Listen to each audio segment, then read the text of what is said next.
this evening on the show is Dhananath Fernando, Chief Operating Officer of the Advocata Institute, to talk about the impact on the already collapsed country's economy. Stay connected, stay with News First. We will join you right now.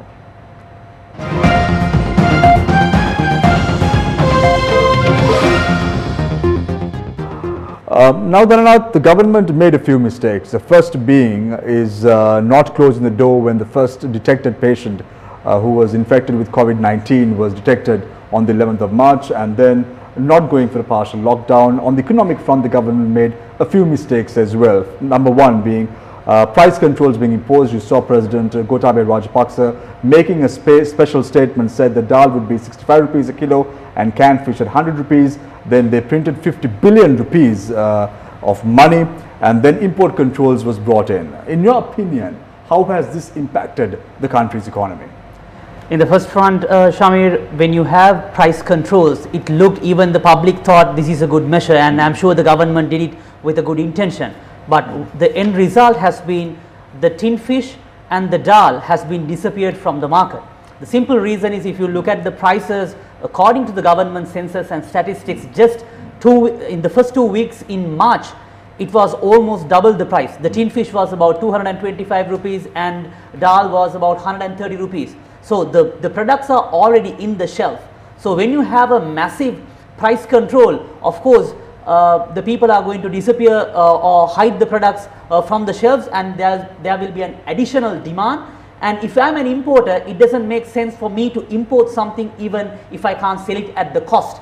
So that's what happened, and that hampered the poor, because poor who was, I'm not saying if the products were available it will be sold at 100 rupees, but they could have bought it at 200 rupees. But now what has happened was, since these products were disappeared from the market, now the poor has to shift to alternatives which are more expensive than even the market price it could have been. So that's the mistake number one. Number two was on printing money. There was 50 billion recent money printing, that is central bank buying the treasury bonds, and that will have an impact on the inflation. Again, when the inflation hits, that again impacts the poor, because the poor will not have an income and the prices will go up, and that impacts the poor again. Now, there was a world recession in 2008, Dhananath, and as a result of that, Sri Lanka lost approximately around 90,000 jobs. Are we heading towards a recession in the next few months or even the next few years per se? Shamir, in my opinion, yes, we are heading to a recession, and it will be a very difficult time for Sri Lankans as well as for all the global citizens. But for Sri Lanka, it will be like a double whammy, because we had a very bad start. Our economic growth was 2.6%, and we have about 5.2 billion US dollars to settle within this year.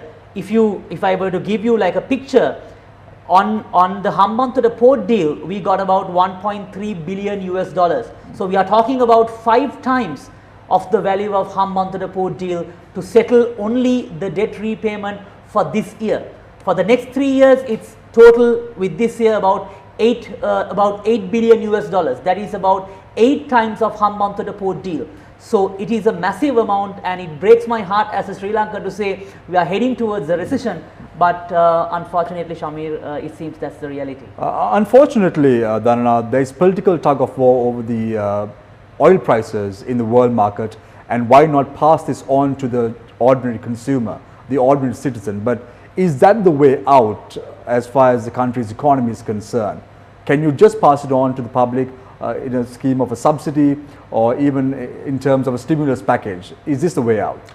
At this particular juncture, Shamir, though I would like to say it would have been beneficial for the people, but I think that the government has taken the right decision, because at this particular moment, the government has no fiscal space to transfer it to the people, because already our exports have been dropped, and our tourism industry has been hampered by the Easter tax, and now by then again from COVID, we are expecting about 4 billion US dollars from the tourism industry itself. Our tea industry, our apparel industry, everything has been in a bad picture. So at this particular point, I don't think the government has the space to transfer it to the people. Dhananath, you spoke about the tea sector, which contributes 1.3 billion to the national economy, as well as with 600,000 employment opportunities.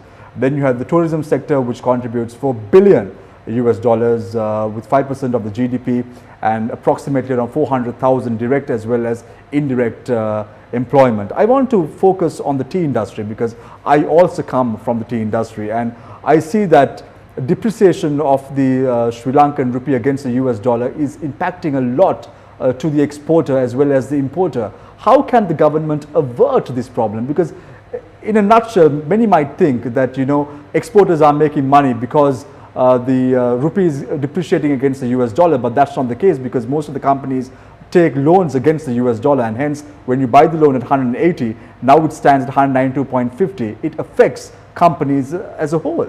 How can they avert this problem? Yes, basically, Shamir, to have the pressure on the rupee is basically, that's why I said the government should not considering printing money, because that is what actually having pressure on our rupee. In terms of the tea industry, unfortunately, I think the government and all the intellectuals have to come together and have a program, because when I spoke to the Tea Exporters Association chairman, what he said was, since 1/3 of the population sitting at home at this particular moment, there is a big demand for tea. The government has taken a measure to have permits to work on the export sector, but I think if we have arranged sort of a logistical way of already sending our orders and at least to minimize the damage, I think that is something that we But could do. the missing point here is the fact that despite the fact that the tea industry is open, the exporters are open, the supply chain completely has collapsed. The printing of cartons, the printing of packaging materials is not coming in. So this is impacting the industry as a whole, and you can't get out of it until otherwise the government has a concrete plan to support the exporter. I completely agree with you, Shamir. That's why I said we are only looking at one side of the COVID battle. All the microphones, all the cameras and all zoom in is on the number of patients and number of infections, which is important. But at the same time, you know how many people are living on the tea industry. So we have to strike a balance between these two. I think operating the markets is also finding a solution to do that is also critically important, while on the medical front we are taking the necessary measures on the other hand. While the government is focusing a lot on the medical supply side, which is a fact and which is a given, at the end of the day saving lives is very important, you have to also think about the country's economy. How are we going to get out of this mess after COVID-19, post COVID-19? So the IMF, the International Monetary Fund, has approximately $1 trillion US dollars on offer, and then you have the World Bank, which has a substantial amount, which is around 14 billion US dollars on offer. Do you think the government has a strategy to milk the IMF and even the World Bank to get some money in as a stimulus package to boost the country's economy? I think as the first step, His Excellency President has requested the IMF and the World Bank to reschedule the existing loans, because we are already on an IMF program from 2006 with 1.5 billion US dollars. It is not the recommendation that I would like to do to go back to IMF, but it seems we really have run out of options, because if you go to the market to raise money, the market dimensions are also not looking very positive at this particular juncture. So I think we have to go back to IMF, and government need to do their act fast, because there are about 80 countries who are in the line already. But there should be no strings attached. There should be no strings attached. But the other option that the government could think is to go for a bilateral loan. They can speak to China. I think China extended about $650 million loan, and I think they are going to extend it for about $2 billion loan. And the government can talk to India or some of the Middle East countries, our neighbors. But the problem is, at this time, it's different from 2008 crisis, because all the countries are fighting with this battle. So it is very unlikely in a way that these countries extend their support. But I think that should be the number one option. If we fail from getting money or getting a bilateral loan from China or India, I think then unfortunately we have to go back to IMF. Right. Just before we go, tell us, where do you see the country's economy heading towards by the end of the year?